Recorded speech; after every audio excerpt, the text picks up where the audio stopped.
few days after Malema criticized Ruto on various fronts, including his extensive international travels, endorsement of King Charles III, and stance on the Israel-Palestine conflict. President William Ruto has officially declared his support for the Palestinian people. Yesterday, President Ruto changed his tune and spoke against the occupation of Palestinians' land and the two-state solution. Let me first take this opportunity to thank Saudi Arabia, His Royal Highness, the Crown Prince and Prime Minister, for convening this meeting so that the two neighbors, Africa and Saudi Arabia, can meet. It is said in our part of the continent that you can choose friends, but you cannot choose neighbors. The meeting we have is a meeting of neighbors.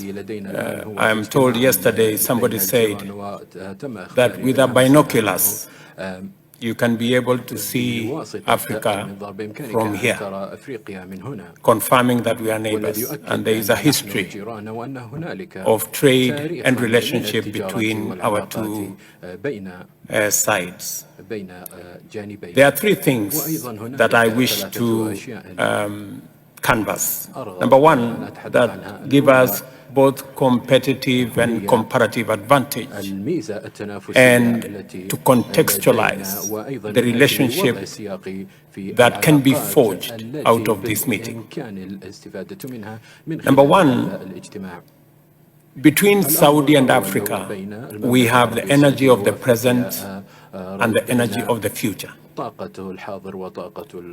energy of the present, Saudi Arabia has tremendous resources of fossil fuels, maybe almost 20%. For the energy, renewable energy of the future, Africa has 40% of wind, solar, hydro, geothermal, renewable energy. Combining the energy resources of Saudi Arabia and Africa gives us the energy that we can use today to power our development, and gives us also the potential for the energy for tomorrow and the future in unlocking the huge potential of energy in Africa. Saudi Arabia has the opportunity to invest in renewable energy resources in the Congo Basin, in the hydro, in the Sahel region with the solar resources we have, in East Africa with all the resources we have. Kenya has already 93% of our grid being renewable energy. And therefore, there is confirmation of the huge potential of that energy. Number two is that we have a young and growing population both in Saudi Arabia and Africa. 65% of Africa's population is below 30, and close to 40% of the population of Saudi Arabia is below 30.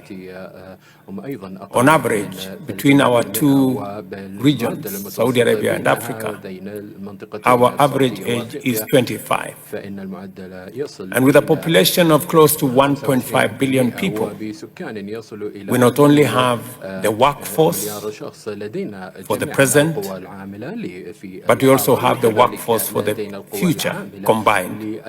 And much more importantly, we have the market for the future. By 2050, 40% of the global workforce will come from our region. And by the turn of the century, 30% of the world population will be living in our corner. Therefore, we have all the ingredients to take this into the future. And finally, we have the combined trade potential Africa today contributes only 3% of the world's trade. Being small means there is great room for improvement.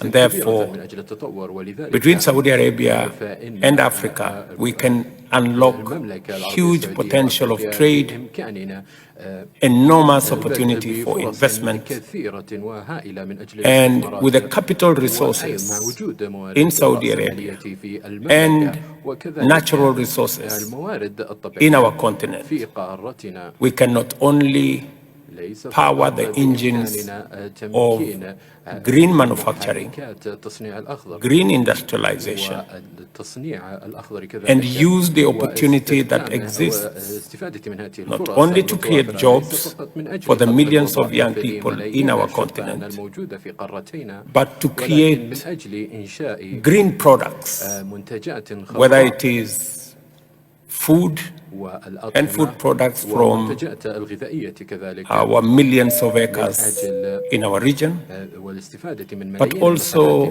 green industrial minerals, green steel from our renewable energy, and green minerals for which our continent is endowed. Already Saudi Arabia is doing a lot in assisting in the finance of our continent. They support the World Bank, they support the IMF. I think that support can also go to African Development Bank, Trade Development Bank, AFC, East African Development Bank, and all the other institutions that support African growth. My request to the Saudi friends is to support these African institutions so that they can support our own economies. And with what we have done in our continent, consolidating the African market of 1.3 billion people into one market under the Africa Continental Free Trade Area, we should be able to unlock the tremendous potential that exists. And therefore, this meeting becomes significant in that it not only addresses the present, but it also gives us opportunity to unlock the potential of the future. And therefore, this meeting is timely, and congratulations for convening so that we can unlock the tremendous potential that exists between our partnership.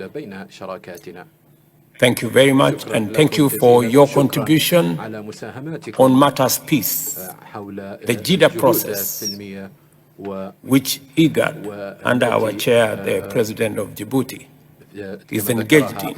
We believe will unlock the challenges in Sudan, and your participation in this region will also give us the opportunity to also deal with the challenges that are going on between Israel and Palestine. We believe that no terrorism cannot be an answer to any conflict. Neither is occupation.